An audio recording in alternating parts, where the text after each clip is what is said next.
everyone, my name is Katie and I am the Youth Coordinator here at Woodlawn. Today we are going to be looking at Mark chapter 4, verses 1 to 9. Again, he began to teach beside the sea, and a very large crowd gathered about him, so that he got on a boat and sat in it on the sea. And the whole crowd was beside the sea on the land. And he taught them many things in parables, and his teachings he said to them, "Listen, a sower went out to sow, and as he sowed, some seed fell along the path, and the birds came and devoured it. Other seeds fell on rocky ground, where it had not much soil, and immediately it sprang up, since it had no depth of soil, and when the sun rose, it was scorched, and since it had no root, it withered away.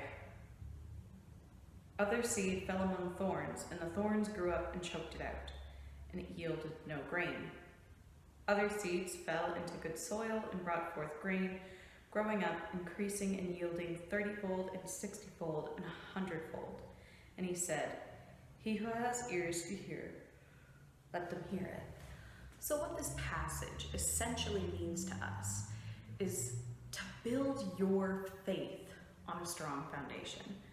And maybe that's tough. Maybe you don't know where you stand with God yet. And that's okay. That doesn't mean that you don't have the tools to have a strong foundation, because faith is built on forming a relationship, and maybe that relationship isn't fully formed. What you can do in order to build that foundation is to learn more, to pray more, to study more. And I know right now we're all so busy and that sounds like really overwhelming, but go at your own pace.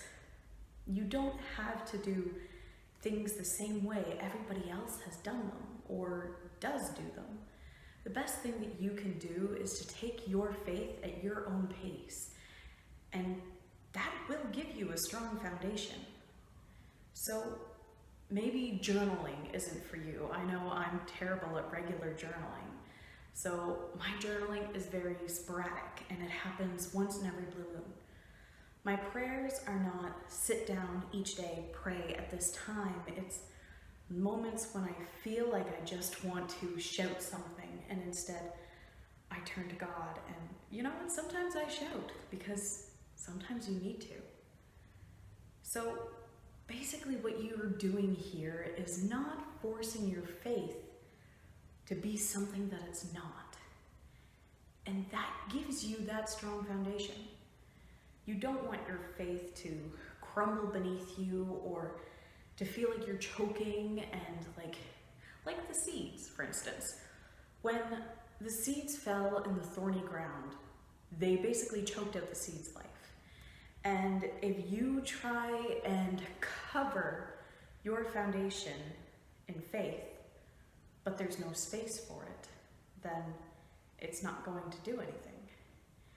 You have to find the right soil, the right place, the right sunlight, and it's different for every plant. Every plant handles different soil differently. You handle faith differently than anybody else. That's okay.